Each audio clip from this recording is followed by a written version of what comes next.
Assalamualaikum warahmatullahi wabarakatuh. Perkenalkan, nama saya Bunga Nugraha. Saya berasal dari Sekolah SMA Negeri 1 Sintang Barang, jurusan IPA kelas 12 IPA 3. Di sini saya akan mempresentasikan sebuah materi mengenai Borobudur.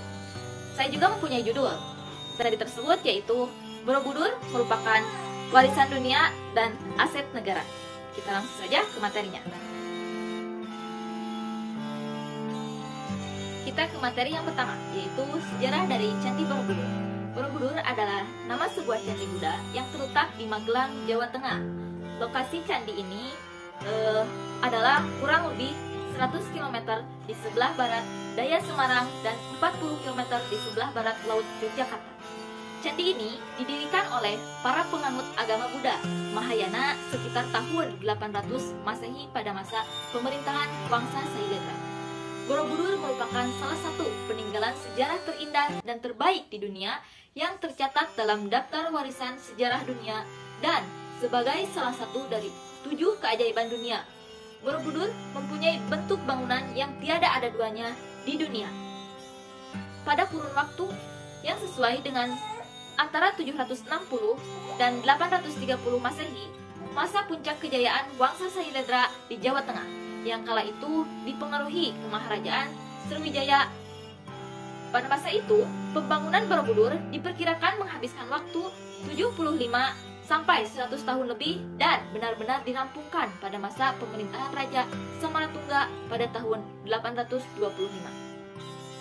Selanjutnya kita ke materi yang kedua, yaitu bukti Borobudur sebagai Candi Buddha.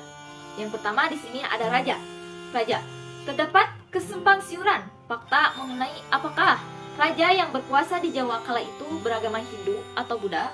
Wangsa Sailendra diketahui sebagai penganut agama Buddha aliran Mahayana yang taat.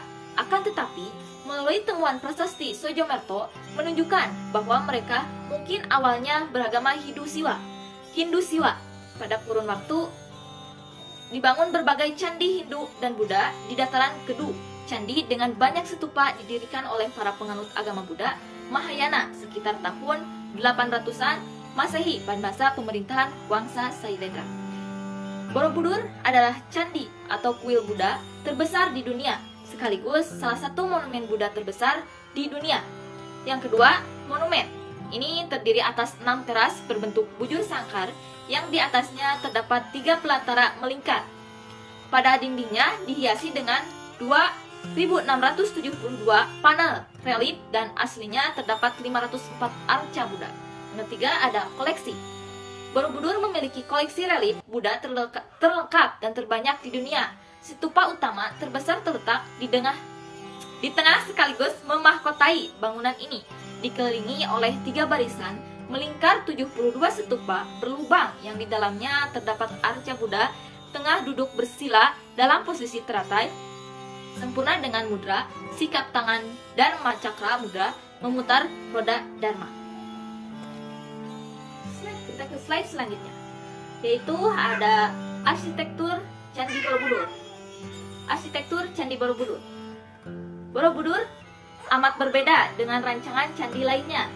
Candi ini tidak dibangun di atas permukaan dataran, tetapi di atas bukit alami. Dasar dena bujur sangkar berukuran 1-2-3 meter pada tiap sisinya. Bangunan ini memiliki 9 teras, 6 teras terbawah berbentuk bujur sangkar, dan 3 teras teratas berbentuk lingkaran. Pada tahun 1885, secara tidak disengaja ditemukan struktur tersembunyi di kaki Borobudur. Kaki tersebut ini terdapat relief yang 160 diantaranya adalah berkisah tentang karma wibangga. Pada relief panel ini terdapat ukiran aksara yang merupakan petunjuk bagi pengukir untuk membuat adegan dalam gambar relief tersebut. Arca Buddha. Selain wujud Buddha dalam kosmologi Buddhis yang terukir di dinding, di Borobudur terdapat banyak arca Buddha duduk bersila dalam posisi teratai serta menampilkan mudra atau sikap tangan simbolis tertentu. Patung Buddha dengan tinggi 1,5 meter ini dipahat dari bahan batu andesit. Secara repitas, semua arca Buddha ini terlihat serupa kan? Akan tetapi, terdapat perbedaan halus di antaranya, yaitu pada mudra atau posisi sikap tangan. Terdapat 5 golongan mudra: utara, timur, selatan, barat, dan tengah. Semuanya berdasarkan 5 arah utama kompas menurut ajaran Mahayana.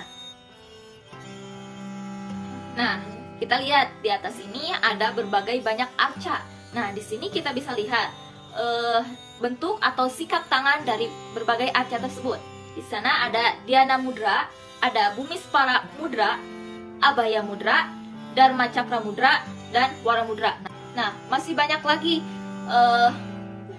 lagi sikap-sikap tangan. Tapi di sini saya hanya mengambil 5 dari arca sikap tangan tersebut.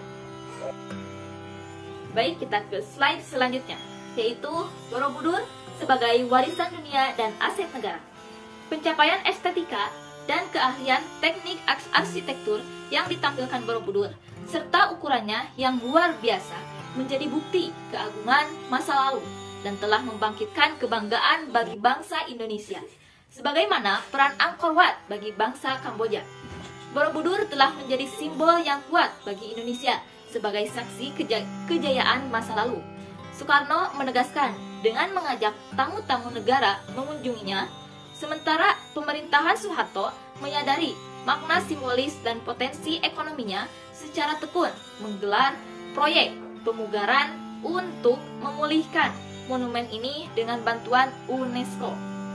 Banyak museum di Indonesia memamerkan model skala kecil atau replika Borobudur. Monumen ini telah menjadi ikon dikelompokkan bersama wayang dan gamelan sebagai wujud budaya klasik Jawa yang menjadi inspirasi Indonesia. Ke slide selanjutnya, yang terakhir, yaitu ada fakta unik Candi Borobudur. Candi Borobudur selain sejarah dan momen Hari Raya Waisak yang menarik perhatian mancanegara, Candi Borobudur juga menyimpan sejumlah fakta unik. Di antaranya adalah 1. Terdapat 2.672 panel relief dan 504 arca Buddha, menjadikan Borobudur sebagai pemilik relief Buddha dan terbanyak di dunia. 2. Pencurian arca marak terjadi. Arca kepala Buddha asli marak dicuri untuk kemudian dijual di pasar barang antik, kolektor, dan pasar ilegal. Dari 504 arca Buddha, banyak arca ditemukan dalam kondisi tanpa kepala.